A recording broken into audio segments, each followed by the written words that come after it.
Obrigado. Mas eu queria começar já perguntando um pouco da relação, do que esperar da relação Brasil e Venezuela já nesse governo Lula. Começar com uma pedrada já, né? Mas é uma pedrada legal. Mas é uma pedrada legal. Essa tua pergunta, ela já coloca uma série de questões aí que a gente vai desdobrando. Legal. Ora, o que a gente espera da relação Brasil e Venezuela agora? Aproximação por questão ideológica, né? Pô, quando você olha o que aconteceu na Venezuela e a maneira como o atual grupo que está no poder reagiu a tudo aquilo que aconteceu lá, e eles faziam de conta que não viam, faziam de conta que aquilo estava certo, faziam de conta que aquilo era democracia, significa que as eleições eram limpas. Que as eleições eram limpas. É isso mesmo. Por exemplo, teve uma das eleições, que foi a eleição do Henrique Capriles contra o Chaves, contra o Maduro. Uhum. Ele teve lá, isso depois da morte do Chaves, logo depois, o Capriles concorreu contra o Maduro e perdeu por 0,1 percentualzinho de nada. Ali, naquele momento, por exemplo, para que você tenha noção, o que foi que eles fizeram lá?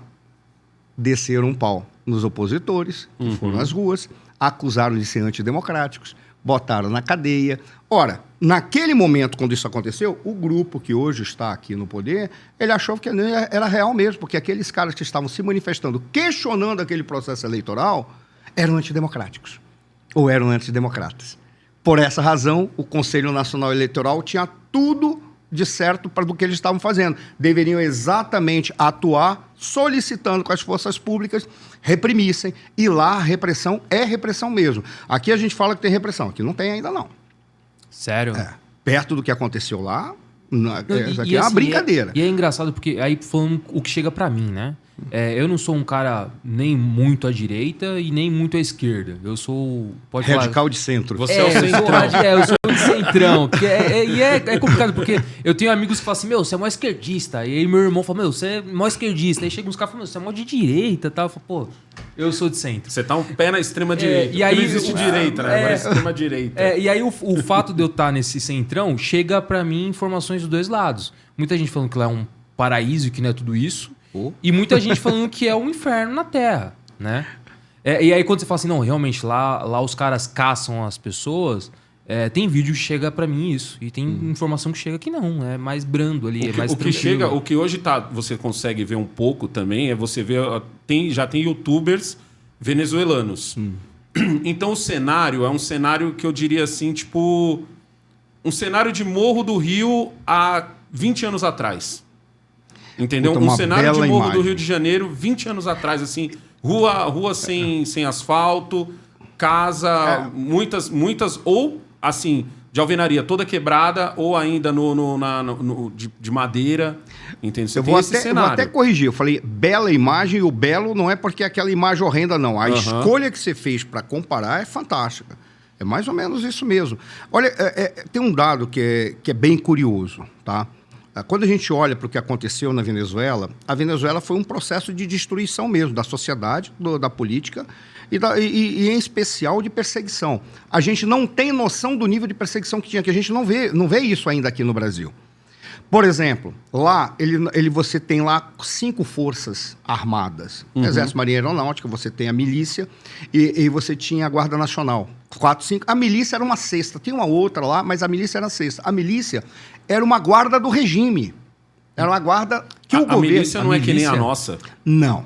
Não é milícia como é milícia aqui. Lá a milícia é uma entidade oficial... Agora, antes era oficiosa, em que reunia os simpatizantes do regime político. Chegou a ter 100 mil, aproximadamente, vários milhares de pessoas. 100 mil? Sim. E eu creio que foi em 2019 que eles conseguiram ser oficializados, literalmente, e receberam o direito de trabalhar com um segmento da economia para se autossustentar, para ter o seu próprio orçamento. Porque lá as Forças Armadas não são só aqui, como é aqui, Exército, Marinha e Aeronáutica. Não é isso. É mais amplo o número de entidades. E, além disso, você tem também que lá são 5 poderes, não são 3 poderes. É o poder executivo, legislativo, judiciário, o poder cidadão e o poder eleitoral. Que é isso que eu nunca entendi. É. O que é o poder do cidadão? Seria algo como a Defensoria e o Ministério Público. algo similar a isso. Só que lá é independente como um poder do Estado, que tem um órgão específico, que tem os cargos mais altos que são aprovados no Congresso, que é a Assembleia Bolivariana, a Assembleia Legislativa, lá na realidade é a Assembleia Nacional, o termo é esse, que tem a Assembleia lá, então são aprovados os membros do poder cidadão.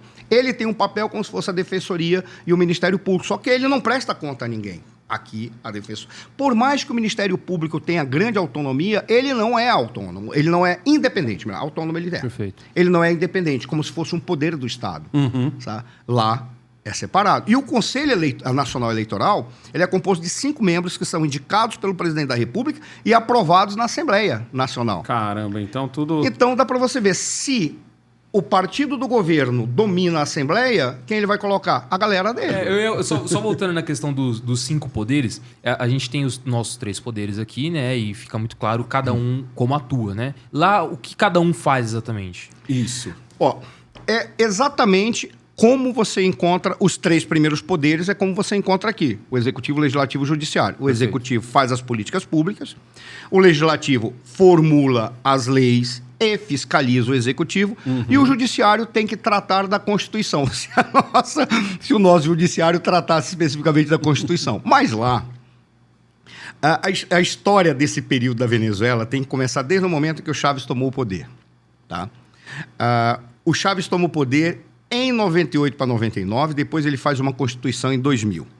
Eleitoralmente ele assumiu. Em 92 ele tentou dar um golpe de Estado. Não conseguiu. Não conseguiu, ele foi derrotado, foi preso. E aí ele vai e se reconstrói. Se reconstrói e cria um movimento chamado Movimento Quinta República, que era o partido dele.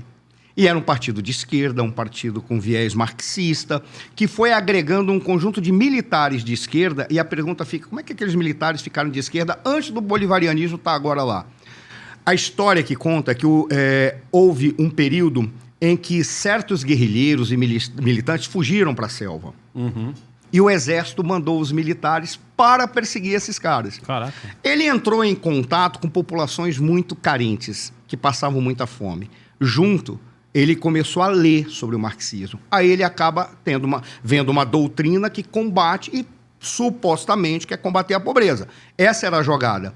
Mas ele começa a juntar uma série de elementos de Simão Bolívar, que quer uma única América. Ele funda, de certa forma, uma espécie de movimento revolucionário de esquerda na América Latina, supostamente com um viés típico daqui, da América Latina ou da América do Sul.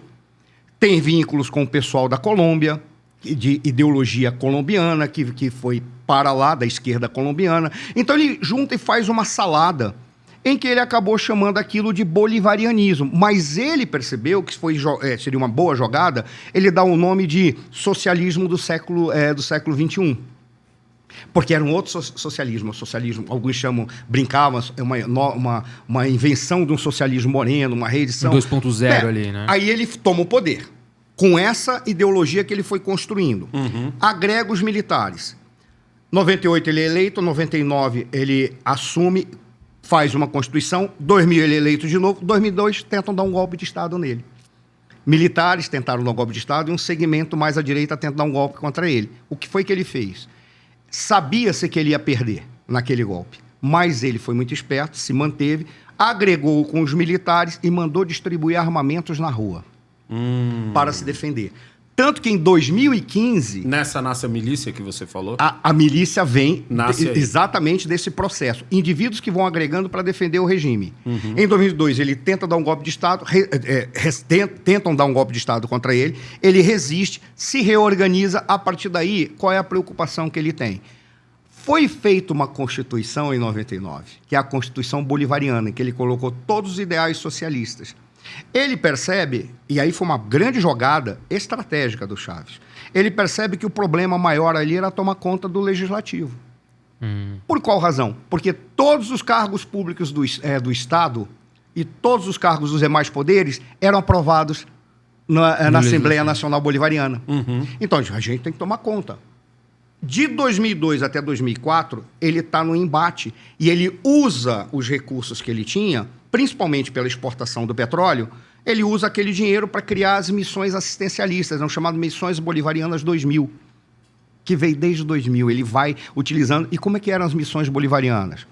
Catarata. 100 mil cirurgias de catarata em 2 finais de semana. Caraca! Ele ia lá e botava o dinheiro e fazia isso. Tipo o nosso mutirão? Mais ou menos isso. Era um mutirão. Mas não é só catarata. Era para tudo. Para tudo. Ele começou a fazer, porque tinha os recursos. Mas isso ele fazia com uma obra assistencialista, tentando trazer esse pessoal para perto dele. Trazer o povo para ele. E trouxe o povo para ele. Lógico que vai funcionar. Claro que vai funcionar. Aí começam os embates da direita tentando suplantar ele, ganhar nas eleições, porque lá tem as eleições regionais, tem as eleições municipais, tem as eleições dos estados, tem a eleição presidencial. E aí ficava a guerra, ou a luta do pessoal à direita, os liberais, os conservadores, tentando derrubar o Chaves nas eleições. O Chaves, muito malandro, ele pega e junta uma forma de derrotar essa direita, pensando em juntar a esquerda toda num único partido, que hoje é o Partido Socialista Unido da Venezuela. Ele pega, junta toda a galera num único partido, extingue o movimento Quinta República, que foi em 2006. Já estou falando rápido, senão a gente não chega onde tem que chegar. Tá? Estou atropelando um monte de coisa. 2006 para 2007, aí já tem o Partido Socialista Unido da Venezuela. E a oposição fez a maior bobagem que poderia ter feito na história. Vamos boicotar as eleições legislativas. O que é que aconteceu? 98% dos deputados eram do PSUV. O que é que o Chaves faz? Show de bola. Vamos substituir toda a galera e botar só gente do PSUV ou gente que seja bolivariano ou indicado meu para ocupar todos os cargos do Estado. Acabou. Tomaram conta. Ele matou umas outras charadas também. Primeiro, para ele fazer o assistencialismo, não tem como você fazer isso, exceto se você tiver muitos impostos ou inflacionar a moeda. Como é que você vai arranjar dinheiro para isso? Resolveu numa tacada. Ele foi estatizando as empresas. Primeiro, ele se adona da PDVSA. O que é a PDVSA? Petróleo de Venezuela S.A. É a grande empresa que controla... A Petrobras deles. É a Petrobras deles. Só que ele transformou a PDVSA, da maneira como eu interpreto, numa holding, para controlar toda a economia, como se fosse uma grande empresa controlando. Tinha um supermercado, carro de transporte, farmácia, tudo. Tudo a PDVSA foi controlando. A PDVSA tinha tanto dinheiro. Mas como o povo vivia? É isso que porque assim, eu olho para o Brasil e a gente produz muito. A gente não é os pica da produção, mas você olhando para o povo, é um povo que produz, é um povo que quer empreender. Mas quando você fala produção, não só do petróleo, mas... Isso, porque a impressão que passa é que assim, a gente... É como se tivesse juntado a Venezuela inteira numa família só que produzia petróleo. A impressão que dá, às vezes, ouvindo o pessoal falando é isso, mas os venezuelanos não produziam? O empresariado venezuelano estava produzindo, mas aí ele não tinha destruído todo o empresariado. O empresariado venezuelano foi quebrar de verdade por volta de 2009 até 2012. Por quê? Porque ele foi estatizando tudo, foi perseguindo, criou um conjunto de teses conspiratórias que ele dizia assim, sabe por que a Venezuela não caminha? Porque existe uma guerra econômica financiada pelo Império, que é o Império, são os Estados Unidos, que pagam os grandes empresários para fazer isso, para destruir o meu governo. Transformou os empresários em inimigos públicos. O que seria o semipresidencialismo? Você elege o presidente, ok? Mas o presidente não governa. Eu lembro que o pessoal falava que ele seria uma rainha da Inglaterra. Ele é uma coroa. Ou seja, ele teria o papel de ser tratar de questões que não digam respeito à política. Vamos usar esses termos porque alguns cientistas políticos usam assim. A política baixa. O que seria a política baixa? A política pública, as políticas públicas do dia a dia do cidadão. Então, esse ocuparia o governo. Ele trataria da política alta. O que seria a política alta? A política externa, a política de defesa, representação no mundo. Então, a gente teria que ter um primeiro-ministro? Acabaria sendo, pode ser chamado esse cara de primeiro-ministro. Alguns lugares chamam de presidente e chamam o outro cara de alguma outra coisa. O que significa aquele que é o chefe de Estado, ele só representa o país e trata da política alta. A política exterior e outras. Aquele que trata da política baixa, do dia a dia, poderia vir direto do parlamento ou poderia ser indicado pelo presidente da República que foi eleito e aprovado pelo parlamento. Qual a diferença para o parlamentarismo? Porque o parlamentarismo ele funciona de uma maneira muito clara. Ele tem um presidente, o parlamentarismo? No parlamentarismo, não.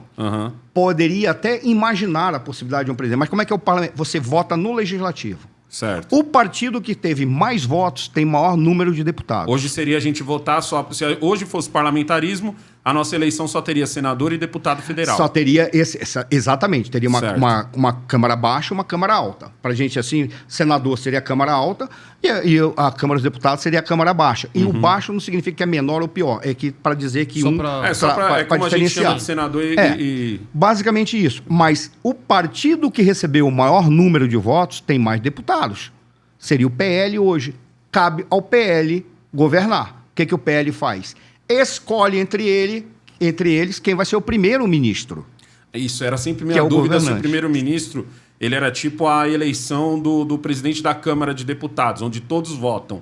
Não. Nesse Não, caso, não. quem É uma decide é escolha o direta, partido. então. É uma escolha o direta partido do próprio vencedor. partido vencedor Certo. ou da coligação que é necessária para garantir a governabilidade. Eles escolhem entre eles, e são aprovados entre esses aí. Aí o que ele faz? Ele pega e monta o seu gabinete, que é o conjunto de ministros, que pode ser chamado de secretário em um local, em outros é chamado ministro, mas assim, ele monta o seu gabinete, que é o governo propriamente dito. O parlamentarismo tem a vantagem que é isso. Se um governante, que é o primeiro-ministro, está fazendo besteira, ele cai.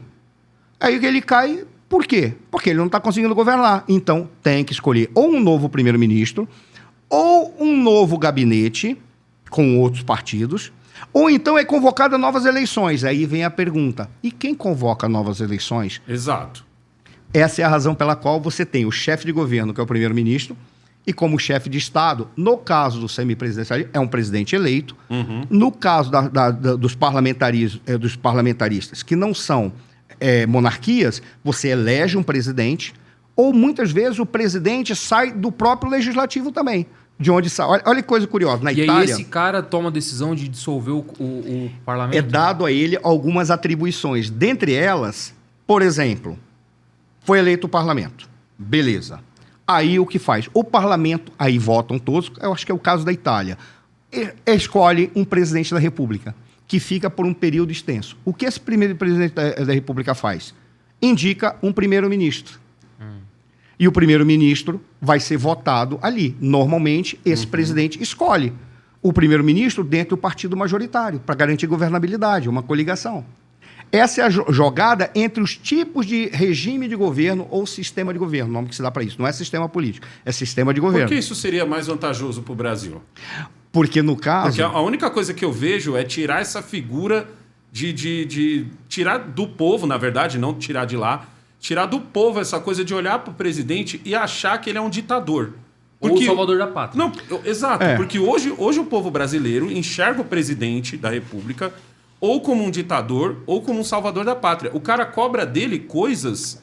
E eu não tô falando... Às vezes quando a gente fala isso, parece que é o povo que não tem... Não. E ele tô tá falando nas de mãos gente do Congresso. esclarecida. Gente esclarecida, às vezes, o que eu olho, na minha opinião, esclarecida, aí pergunta pra mim, né? Que agora eu sou o comentarista político da roda de bar, entendeu? Eu vi esses dias que antigamente era um jornalista, né? O jornalista era sempre perguntado. E aí o cara fala, pô, negão, mas o Bolsonaro não pode fazer isso, isso e isso? O Lula não pode fazer isso, isso? Eu falo, não, cara, Não tem um pode. negócio chamado Congresso, Não pode tá fazer. ligado? E agora a gente já tem uma outra coisa, que é o Supremo, que nunca se imaginou que o Supremo é fazer o que faz. Mas olha que coisa interessante, porque aí vem o problema, quando a gente fala, e quem dissolve isso? Tem que ter uma figura.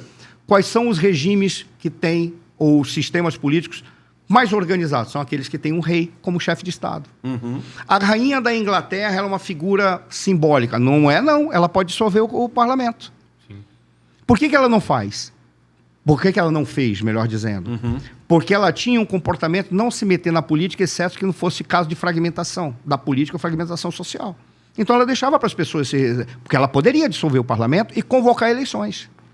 Ela poderia fazer Não, e isso. só o fato de ter uma figura como a rainha também com esse poder, teoricamente inibe também os caras de fazerem merda. Sim, porque Tipo assim, pô, ela tem esse poder, então pera aí que eu vou andar é dentro o das quatro poder linhas. de gerar equilíbrio. Exatamente. Tá? Aí é que tá. Por isso que quando a gente fala o parlamentarismo é melhor, mas aí vem a pergunta, vota num presidente da República para ser aquela figura que vai trabalhar só de ficar observando e atuar nos momentos de fragilidade, Mas esculhambação? para esse gancho sobre fazer diferente para manter, né?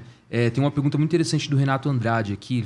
Ele fala o seguinte: professor, fez falta no Brasil uma revolução, uma real luta para ser uma nação, um povo, visto que a independência do Brasil foi praticamente dada, não foi lutada.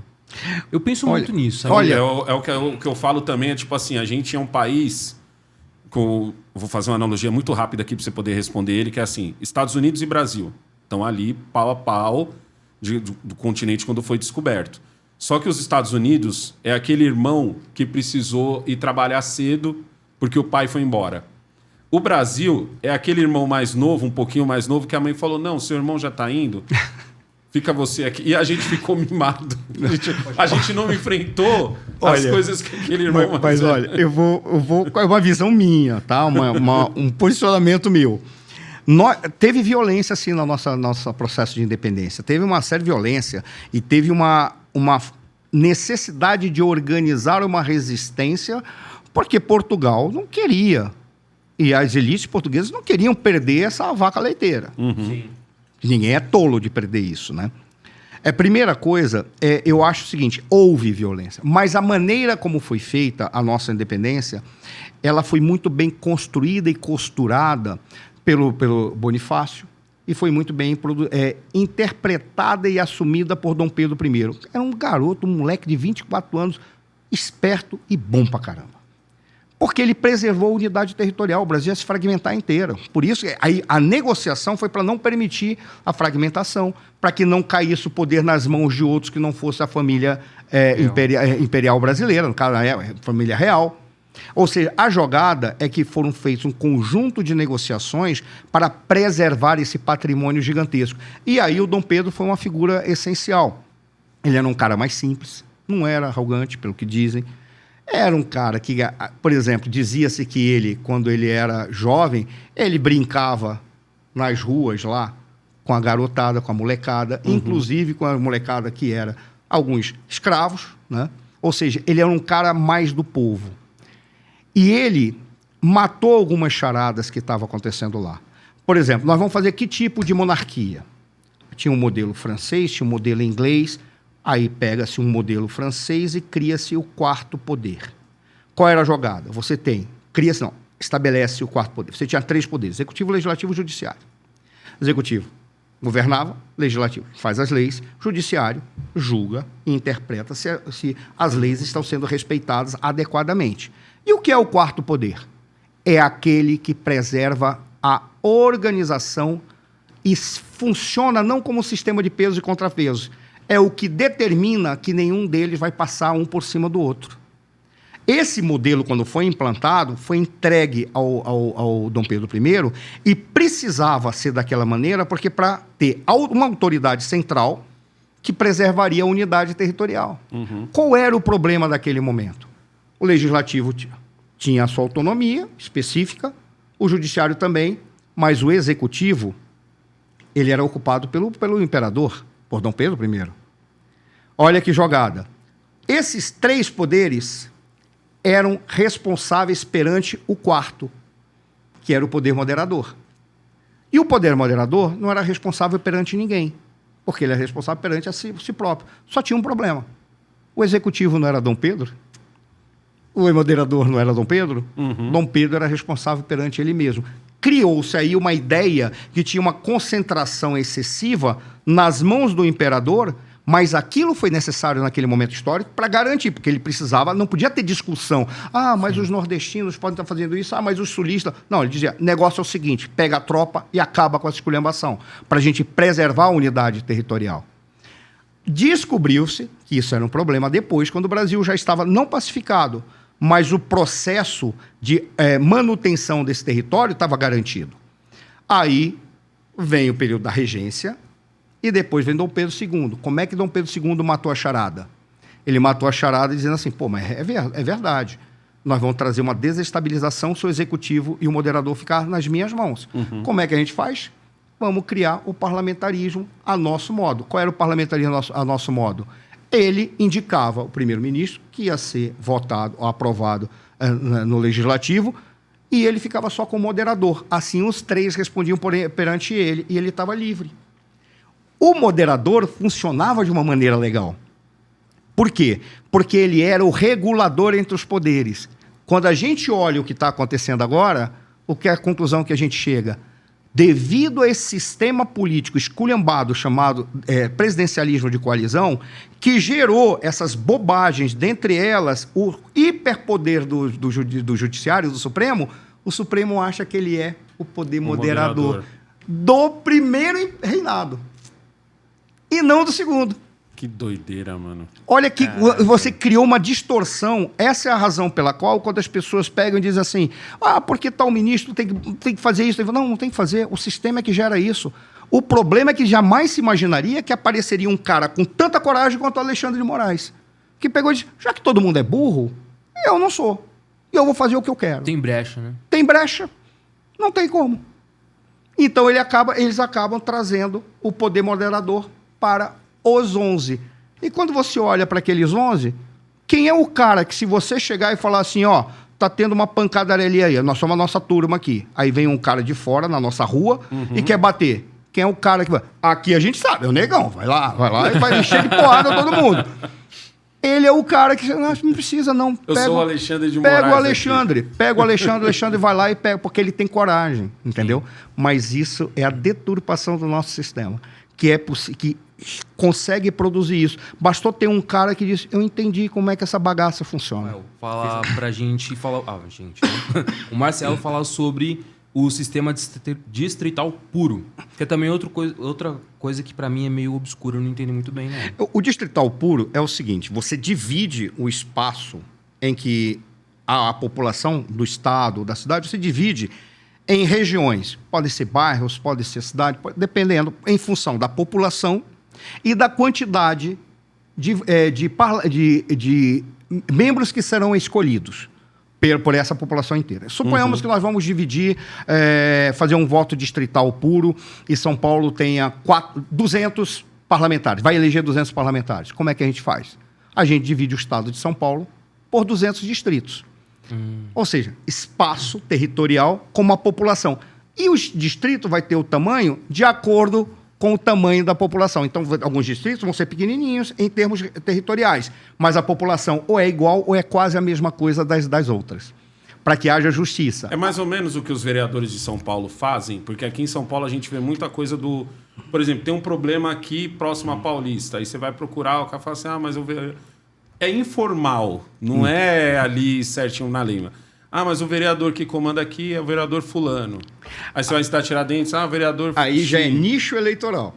Aí é diferente, então. Mas a lógica é quase a mesma. Por exemplo, no caso do voto distrital puro, você acabaria fazendo os distritos em regiões que poderiam coincidir com nichos. Já eu vou falar do nicho eleitoral. Mas qual é a lógica? Ganha o cara que está disputando naquele distrito e tem mais voto. Ou seja, você sabe, eu sei, nós sabemos quem foi o cara que foi eleito, porque a gente votou nele. Ou não, se não votou, a gente sabe que uma galera maior votou nele. Então é majoritário, é a maioria de votos. Até na hora de cobrar você facilita. Fica até mais fácil. Eu, particularmente, sou muito a favor disso e sou a favor de descentralizar o poder, ou seja, a gente fazer uma reforma do Pacto Federativo em que defina melhor o aspecto administrativo do país e os recursos públicos, os impostos, não vão, como é agora, que mais da metade vai para Brasília e o que sobra fica um pedaço para o Estado e um pedaço para o município. E Brasília que redistribui de acordo com as políticas públicas ou com a interpretação e a lógica do governo. Não, seria aqui. Ora, o distrital puro, ele permitiria isso. Primeiro, você saber em quem você vota. Segundo, ganha aquele que recebeu mais voto. Não é o partido que recebeu mais voto no sistema proporcional, como é feito agora. Que é para explicar, eu ficaria um bom tempo explicando aqui o proporcional. Então a gente deixa para uma outra oportunidade, se eu tiver, né? Se você me der essa chance. Mas, semana que vem? Você e a Dani. Mas olha, essa é a jogada do distrital. O distrital permitiria isso. Mas junto teria que ter também uma reforma do Pacto Federativo. Não dá mais para você botar tudo para Brasília. São Paulo está entre os 12 maiores economias do mundo, se fosse um país independente, eu acho. Mas eles têm um argumento que vai ser difícil convencer o povo. Que é assim, o estado X do norte ou nordeste não consegue produzir e tal, não sei o quê, então essa divisão tem que ser feita diferente. É esse o... Mas, legal, vamos falar entre nós aqui. Perfeito. Suponhamos, vamos pegar um estado do Brasil que seja pobre, tá? Vamos pegar Piauí? Sergipe? Eu tava analisando isso esses dias. E até toda vez que a gente fala de pacto federativo, eu fico meio revoltado, sabe? Mas ao mesmo tempo eu também volto um pouco atrás sobre isso que o Alessandro falou. Porque justamente traz aquela coisa de São Paulo vai surfar e o resto do país vai ir à merda, né? Mas eu vou pegar esse ranking que eu tava com ele muito fácil aqui. Quer ver? Só um segundo. Cara, isso é... Os números são assustadores. De quanto o São Paulo contribui e quanto volta. Quanto volta. Ó, Maranhão é o estado que mais tem saldo. Ele contribui com 6,6 bi e recebe de volta 21,4 bi. Recebe quase São 4 Paulo, vezes. cara, São Paulo é bizarro. Tem o maior déficit. Contribui com 538 bi e pega de volta 47. Menos de 10 vezes. Olha, aí a gente fala, mas é aqueles que são mais pobres. Como é que a gente faria para resolver isso? Entre nós. Tudo bem, ele é mais pobre. Por que ele é mais pobre? Porque não tem políticas públicas, que não tem políticas que estimulam o empreendedorismo. E poderia, se você tem um pacto federativo reformado, ele concentraria mais os recursos. Nós podemos até ter um fundo de compensação, que seria gerenciado pelos governadores e não pelo presidente da República, para chegar à conclusão do que pode e não pode. E esse governador poderia simplesmente dizer assim, aloprei, 0 de imposto para todos os investidores e empresários que queiram botar qualquer coisa aqui. Eu exijo o seguinte, emprego sem ser 100% daqui, tarará, tem que trazer infraestrutura, Isso que eu não falo, cobro imposto. O que eu faço? Exijo que a contribuição, a reversão do imposto seja em quê?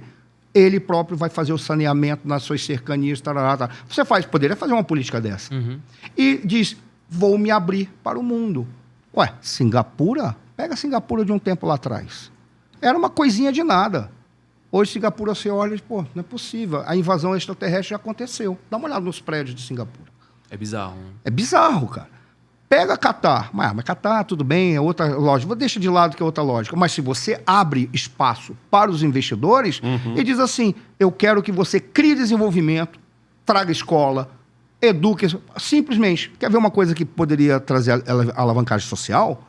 Muito simples. Vem um investidor aqui, eu não vou cobrar nada de ti, de imposto, ou cobrar o mínimo de imposto possível, mas eu vou exigir algumas coisas.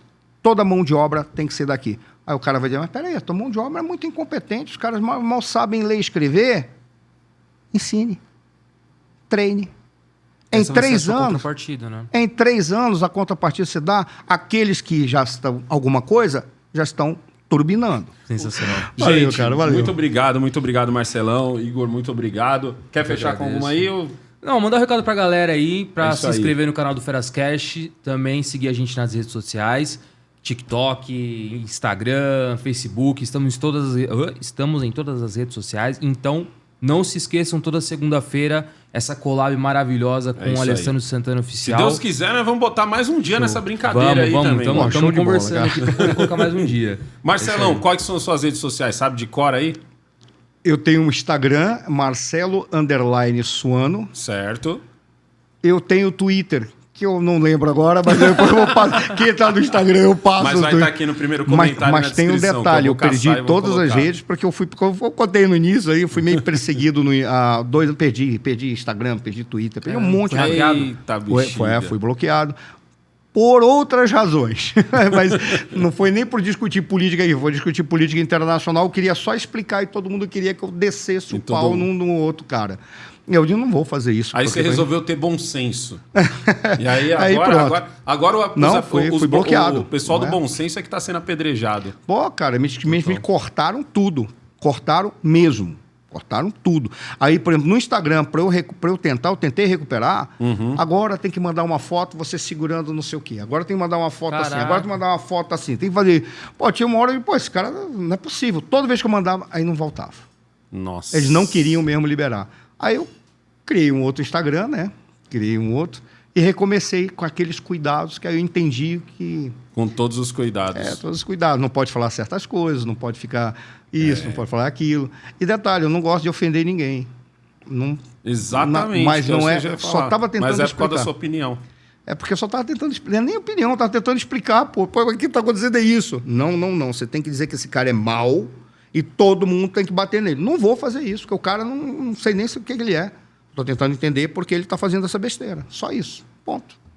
Bom senso, tá vendo? O problema de usar o bom senso hoje em dia.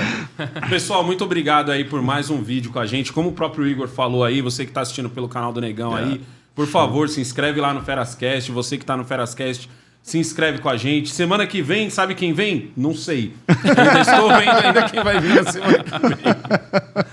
Certo? Mas na outra semana vem a Caroline Sarda. Vou trazer uma feminista aqui, ó. Raiz.